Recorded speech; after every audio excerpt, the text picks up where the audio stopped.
samanya dengan psikologi mata kuliah psikolog, Pak? Baik, nanti secara mendalam kita akan mengkaji lebih lanjut. Tadi Firman Syah akan kita kaji lebih lanjut. Pertama, nanti ada perbedaan antara konselor, kemudian psikolog, kemudian psikiater. Ada psikiater, ada psikolog, ada konselor. Persamaannya ketiga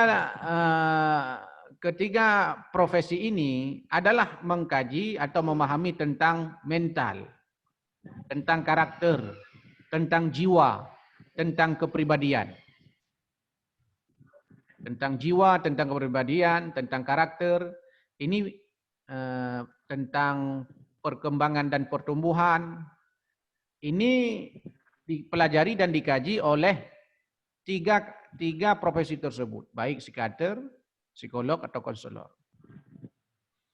Perbedaannya hanya pada taraf diantaranya yang beda ya, nanti akan kita pahami lebih lanjut dalam pertemuan selanjutnya. Di antara yang beda adalah sifatnya, prosesnya yang berbeda.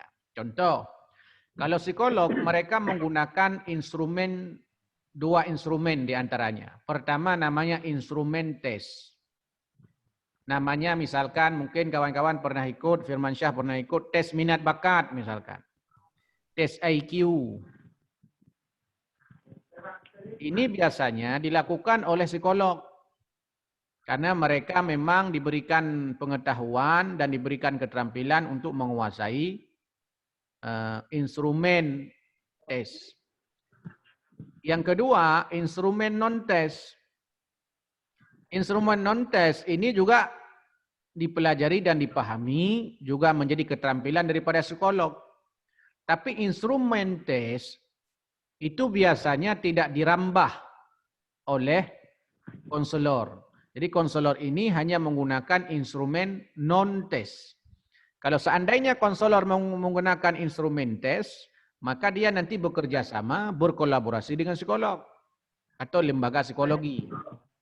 Nah, kalau kita menggunakan instrumen non-tes itu seperti pertama, panduan observasi, panduan wawancara. Kemudian bisa juga seperti nanti ada sosiogram, ada sosiometri. Kemudian ada angket. Nah, semua itu adalah bagian daripada instrumen non-tes namanya. Dan nanti itu akan dibahas secara umum dan secara spesifik dalam mata kuliah instrumen bimbingan dan konseling Islam. Atau instrumen bimbingan konseling. Itu nanti akan pelajari ke sana. Instrumen tes dan instrumen non-tes. Tapi yang lazim dipakai oleh bimbingan konseling Islam atau bimbingan konseling itu adalah instrumen non-tes. Seperti wawancara, pedoman observasi, kemudian sosiometri, sosiogram, kemudian nanti ada catatan anekdot dan macam-macam yang lain ya. Itu kira-kira di situ nanti perbedaannya. Begitu juga arah yang lebih spesifik dari sisi profesi. Konselor ini dia menangani persoalan-persoalan yang mungkin agak sedikit lebih rendah di bawah penanganan masalah yang dihadapi oleh konselor. Ya, karena kita bagian daripada psikologi sebenarnya. Jadi kajian konseling ini bagian daripada psikologi. Atau kalau bahasa lainnya bisa sebut dengan anaknya psikologi. Jadi proses pengembangan cabang-cabang ilmu, artinya ilmu kita dengan psikologi, konseling dengan psikologi itu serumpun. Makna serumpun selaras, linier, sama. Nah, sama dalam artian aspek daripada kajian-kajiannya. Saya kira itu yang diantara yang bisa kita bedakan dari, kalau psikiater dia sifatnya lebih kuratif malah, dia ingin menyelesaikan persoalan-persoalan secara konkret ya. Begitu Firman Syah.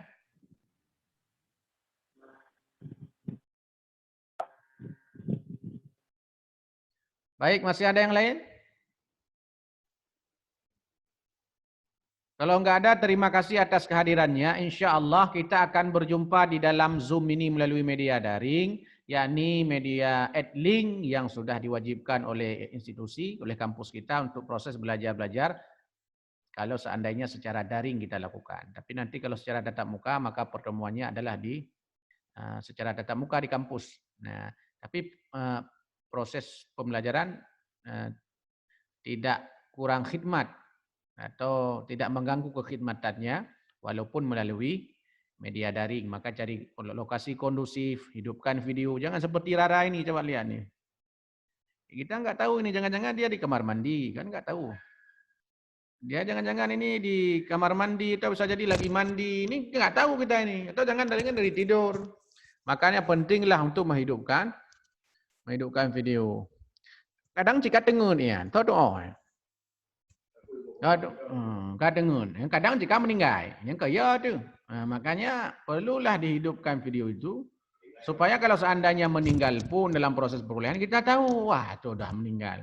Kalau kayak gini kan nggak tahu dan nggak tahu. Atau kadangnya tiraranya tengah buka timpan kadang. Jadi tidak buka timpan, tidak aja kuliah. Jadi tinggalkan timpan, tinggalkan nyap, tinggalkan marker, tinggalkan gorengan macam-macam, fokus ikut kuliah.